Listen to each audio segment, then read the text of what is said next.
खूने दिल दे के निखारेंगे रुखे बरगे गुलाब, हमने गुलशन के तहफ़्फ़ुज़ की कसम खाई है। अस्सलामु अलैकुम। 94 न्यूज़ ला रहा है जश्न आज़ादी के मौका पर आपके लिए खूबसूरत ट्रांसमिशन, जिसमें होंगे मुख्तलिफ़ मकातिब फ़िक्र से ताल्लुक़ रखने वाले लोग, जिसमें होंगी बहुत सी इल्मी, अदबी और तफरीही सरगर्मियाँ। तो देखना मत भूलिएगा उमर अहसन के साथ आज़ादी ट्रांसमिशन।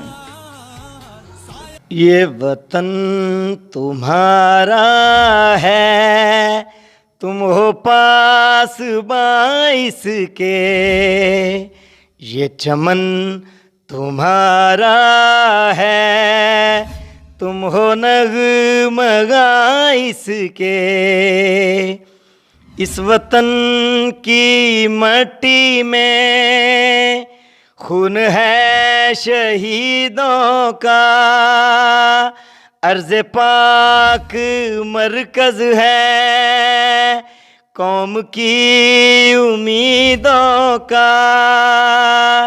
नज़्म ज़ब्त को अपना मीरे कारवां जानो, वक्त के अंधेरों में अपना आप पहचानो। ये चमन तुम्हारा है, तुम हो नग़्मा इसके।